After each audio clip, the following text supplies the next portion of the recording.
So obviously there's been a lot going on for all of us during these times, and it has been very crazy. So I wanted to do a quick video for our current clients in bankruptcy, because we're getting a lot of calls from clients where clients are, they don't know what to do about the forbearance programs, whatnot, and they're getting very, very nervousy. And I get that. I totally get that. But unfortunately, some folks are being told things that are not correct. So I want to set the record straight, and I want to tell you what the process is, okay? So first of all, if you are having trouble with your mortgage payment and you're a bankruptcy client, then you can reach out directly to your lender. Now, they may ask for a permission slip to speak with you, which is understandable because you're represented by us.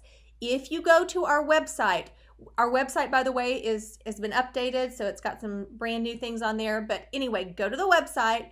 If you scroll all the way down to the bottom, you're going to see Chapter 13 Client Portal. Click on that button. You will see every form you could possibly need. Every situation you could possibly need is right there. It's the new client portal. But there's a form that says speak directly to your creditor. So download it, fill it out, give it to your lender. They can then speak to you about any forbearance programs that they have. So I think about 50% of our clients have actually been getting forbearances when they've requested them, and it's not been that complicated a process. I've actually been receiving emails from some lenders that tell me, hey, your client has requested and we have given them a 3 months forbearance, a 4-month forbearance, whatnot, and we will reevaluate this at the end of the period. So I'm getting emails. Now, I've also been seeing this week that some lenders are now filing an official notice in bankruptcy court. We have a whole new feature. An official notice is filed in bankruptcy court that the client has been granted a forbearance, and if they want, our client we can work. Now, we'll do this for you on your behalf. At that point, we can negotiate with the lender to stick your payments into the rest of your case. Because what a forbearance really is, it's not putting it to the back end of the loan. That's not a forbearance. Forbearance just means, hey, you're having a hard time. I'm going to let you skip 3 payments, but on month 4, I need 4 payments. So most people that are going through this probably aren't going to have all 4 payments. So the great thing is the lenders are anticipating this for the folks that are in bankruptcy, and they are allowing us to then request that those payments just be added into your bankruptcy case. Now, your bankruptcy payment will most likely go up because we have to squeeze 3 or 4 mortgage payments now into your payment, but it can be done.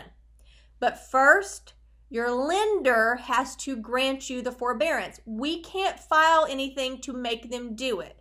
We've had several people calling, and I believe my clients, but I've had several people calling saying, oh, I called my lender and they said my bankruptcy attorney has to file something in court. There's nothing that we file in court, I promise.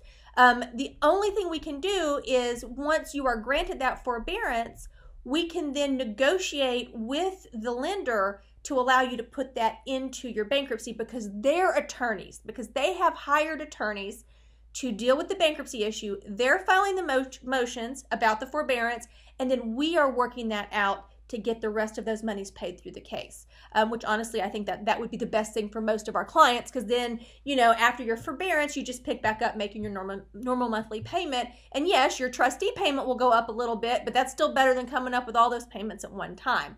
Of course, every case is different. So if this is your situation and you have questions, just schedule an appointment. It's that easy. By the way, if you go to your client portal, you can actually schedule an appointment online directly with the office to talk about whatever you want to about your case. We're happy to do that. But you know, I know that there's a lot of misinformation about what's going on, and I think unfortunately, some people at some lenders, they just see bankruptcy and they're already bombarded with people, and they're like, oh, no, your attorney has to file for forbearance. There's nothing that we file for, I promise, for a forbearance right now. You have to request the forbearance directly. Even if you're in bankruptcy, with your permission slip, request the forbearance. At that point, if it is granted, then their attorney will file a motion in your case, and then we can negotiate on your behalf to get that dealt with. So we are always here for our clients. We are happy to answer any questions that you have, but I didn't want clients to think that we were just, you know, not making a request for them, That's not how it works. And unfortunately, some of these people that answer the phone for the mortgage company, they think bankruptcy law is the same all over the country. It's not. What goes on in the Northern District of Georgia is not what goes on in the Northern District of Utah. Bankruptcy courts operate very, very differently. So if you're my client, you're in the Northern District of Georgia, and that's the process. That's how it will work. Like I said, if you have any questions whatsoever, just reach out. We are happy to answer any questions. And don't forget, check out the client portal. If you scroll to the bottom of the screen or the home page, scroll down there, take a look at the client portal, please, because there's a lot of information on there. And we are also adding a section onto the site, which is actually, it's at the top. It'll be specific to COVID-19 issues because, you know, it's affecting everyone. And unfortunately, because you might be in bankruptcy, it could affect you a little bit differently, but we're here to try to get that worked out. And I will tell you, I am applauding our trustees, our judges. Everyone is doing such a great job at keeping things moving and trying to accommodate. So just make sure, you know, if this is something that you're thinking about, reach out to us. We're happy to answer any questions. Thanks.